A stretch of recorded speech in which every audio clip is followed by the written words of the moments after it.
Welcome viewers. Joining me now is Mr. Mohammad, who is a former managing director of Government of Tourism Corporation, MITDC, and now works as a tourism consultant. Mr. Raid, thank you so much for joining us here on CNN News 18.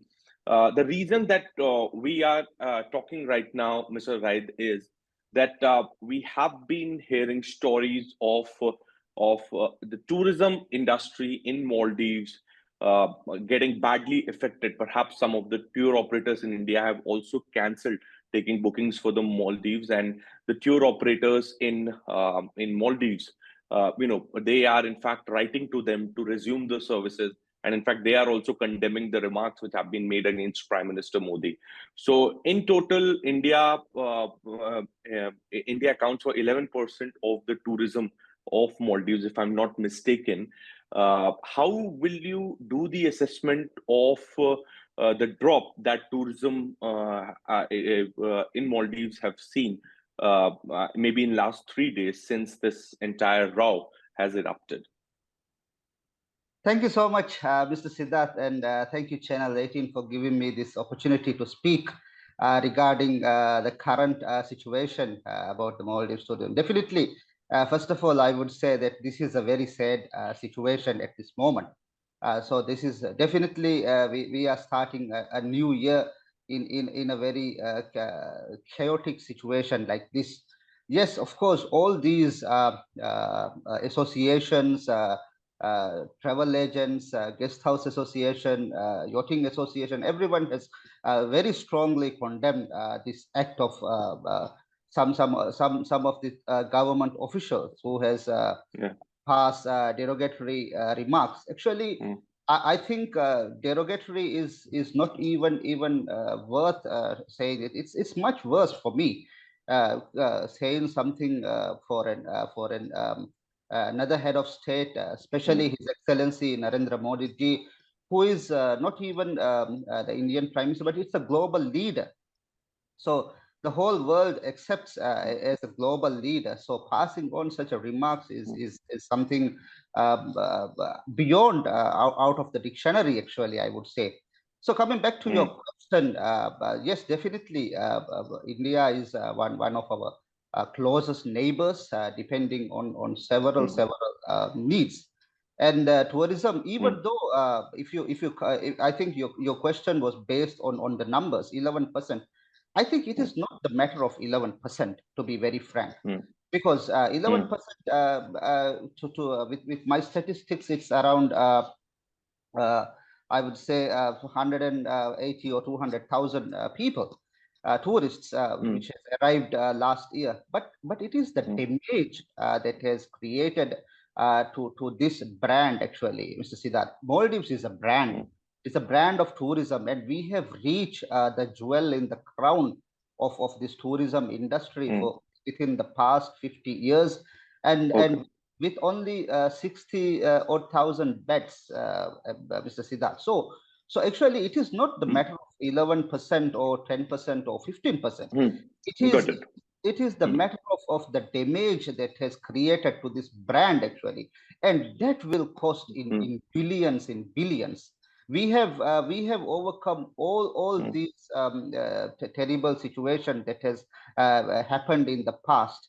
I can say, for example, 2004 tsunami, and 2000, if I'm not mistaken, it's 2009 Sultan Park attack. And there are so many incidences, and even COVID. We have very successfully, very successfully, and some countries has taken as a case study how we have come out from this pandemic situation. But this is I can't even I don't know which word I should use, but this is terrible. This is terrible, and it is not the matter of 11%. It is the matter of damaging the brand. So that is what I can say on this matter. It will be a huge effect, and as I have said, so many all of our major associations, institutions has condemned this matter, and we really request from all Indian travel agents, and even the people who are ready to, from every class of life. This because they have chosen But Maldives. sir, the irony is, Yeah, the please. irony is that here you are sitting with me and urging India to resume services. In fact, speaking to even the tour operators are also speaking to the stakeholders in India to resume services. But simultaneously, President Muizu is in China, 3,000 kilometers away from Maldives, and he's urging Chinese tourists to fill the loss, to step in and support Maldives, especially in these times when India. So instead of sort of pacifying or perhaps doing the damage control with India, President Muizu is, which is 70 nautical miles from Maldives, he has preferred going to China, which is 3,000 kilometers from Maldives, and can never be the first responder in the times of crisis. And he's urging Chinese to help Maldives in tourism industry. How do you look at that? Yes, actually, dragging tourism into the political arena, which is something that has never happened in the Maldives in the past. I would say 52 years of tourism. We started in 1972, and no government till today has dragged tourism, because we have kept it in very confined and very precious way. We have developed this tourism, and it is a very fragile industry as well.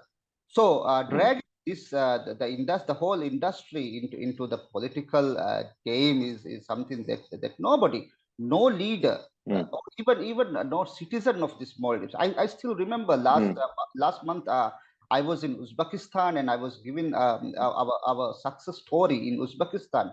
And I have very plainly said that nobody in the Maldives, even for a child, would do any harm or any damage to our tourism industry. That is an assurance that I have been given to everyone, any opportunity that I get to speak Yeah. about Maldives tourism. But now this is a very sad situation, and I would say that it's really bad. It's really bad, and we should not engage, and we should not highly aligned tourism into the political arena. We are inviting everyone, not only Indian, not only Chinese, not only the Europeans, Americans. It's an open country to everyone. And please remember that this is a country where you do not need visa. So this shows that we are wide open arms. We are warmly welcoming everyone. This is the side of life. So don't drag the tourism into the political game. Okay. Okay. Thank you so much. Thank you so much, Mr. Wright, for speaking to CNN-News18. Appreciate you joining us here on our channel. Thank you. Thank you so much for giving me this opportunity.